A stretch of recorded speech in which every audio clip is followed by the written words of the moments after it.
મારા મનમાં વિચાર આવે છે કે ચૂંટણી ના હોય, ક્યાંય ચૂંટણીના પડઘમ ન વાગતા હોય,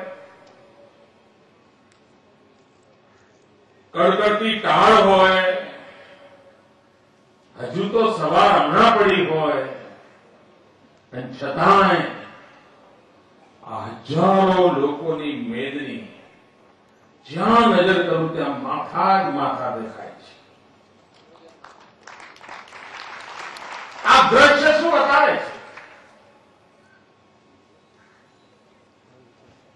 દૂર દૂર ગામડેથી, 4 તાલુકાના જુદા જુદા ગામોમાંથી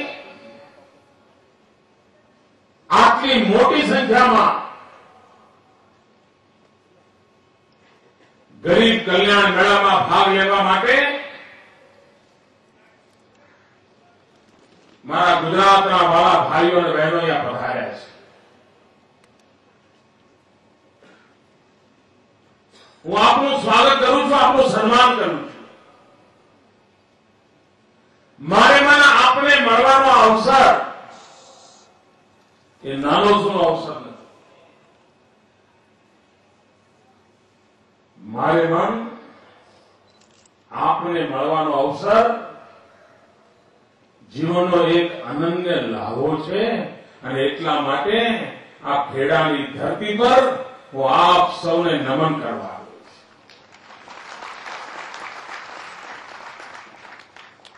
ચૂંટણી હોય અને નેતાઓ આવે એનાથી આપણે 60 વર્ષથી ટેવાઈ ગયા છે. પણ ચૂંટણી ન હોય ને કોઈ આવે એટલે જરા લોકોને કૌતુક થાય, ભાઈ છે શું આ કરે? ક્યાંય ચૂંટણીનું નામો નિશાન ન હોય અને છતાંય સરકાર આપણે ત્યાં આવે, કારણ શું? ભાઈઓ બહેનો, કારણ બહુ સીધું સાધું છે. આપણે થોડા સમય પહેલા છાપામાં વાંચ્યું હશે, ટીવી પર સાંભળ્યું હશે, જોયું હશે કે આ નરેન્દ્ર મોદીએ ગુજરાતની અંદર મુખ્યમંત્રી તરીકે લાંબામાં લાંબો સમય એને સેવા કરવાની તક મળી. 3000 દિવસ કરતા પણ વધારે એમને ગુજરાતના મુખ્યમંત્રી પર રહેવાનો અવસર મળ્યો.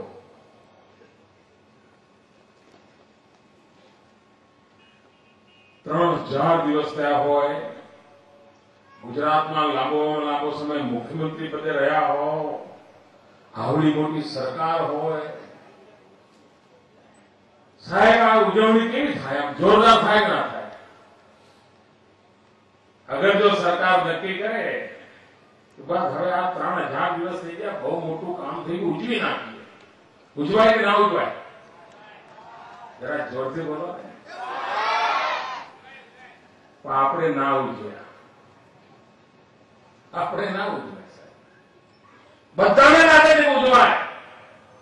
ઢોલ નગારા વાગે, હાથ પૂરા થાય, સ્વાગત સમારંભો થાય, અહો રૂપમાં મહો ધ્વનિ, જય જયકાર ચાલે, બધું જ થાય. પરંતુ આપણે એવું ન કર્યું. આપણે રિવાજ પ્રમાણે ન ચાલ્યા. આપણે ચીલો જરા ચાતરી દીધો. મારા મનમાં બહુ સીધો વિચાર આવ્યો જયારે મને ખબર પડી કે આપણે આ 3000 દિવસ પૂરા થઈ ગયા. તો મારા મનમાં વિચાર આવ્યો કે ભાઈ આ 3000 દિવસ, આ લાંબામાં લાંબો સમય મુખ્યમંત્રીનું પદ, આ કોઈ નરેન્દ્ર મોદીના કારણે છે? આમ નરેન્દ્ર મોદીના કારણે નરેન્દ્ર મોદી 3000 દિવસ રાજ કરે છે? મારો આત્મા કહે છે ના, આ બધું નરેન્દ્ર મોદીના કારણે નથી. આ બધું તો આ ગુજરાતની જનતાના આશીર્વાદને કારણે છે. આ 5.5 કરોડ ગુજરાતીઓએ જે આશીર્વાદની વર્ષા કરી છે, મારી માતાઓ બહેનોએ રક્ષા કવચ બનીને મને રાખડી બાંધીને મારી રક્ષાની ચિંતા કરી છે. નાના ભૂલકાઓએ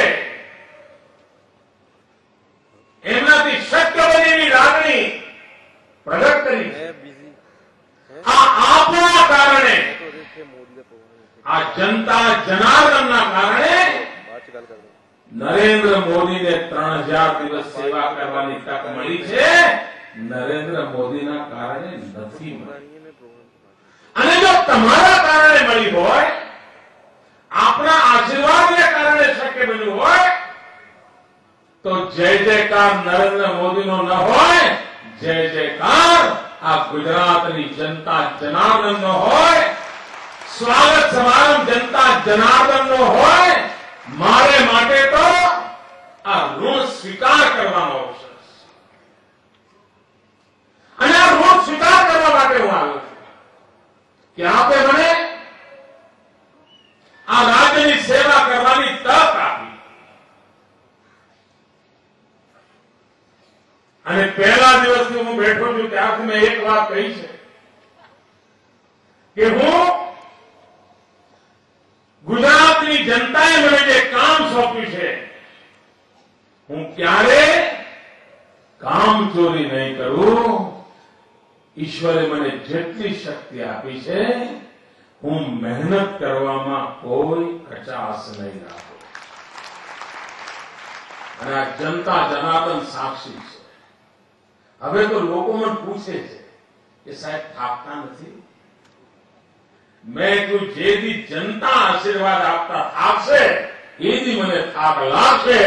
જ્યાં સુધી જનતાના આશીર્વાદ છે, ત્યાં સુધી થાક કોઈ ઢોકાવાનો નથી.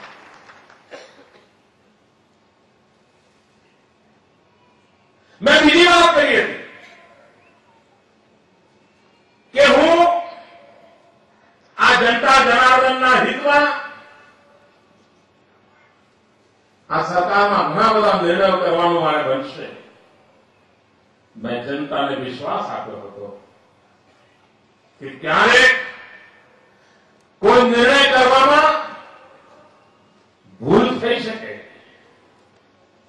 પણ ક્યારેય કોઈ નિર્ણયની અંદર બદલાવો નહીં હોય એની હું ખાતરી આપી. ભાઈઓ બહેનો, આટલા લાંબા સમયના કાર્યકાળ દરમિયાન આજે હું જનતાના દરબારમાં ઉભો છું, ત્યારે હું ગર્વભેર કહી શકું એમ છું કે મેં બંને બાબતોનું પૂરેપૂરું પાલન કર્યું છે.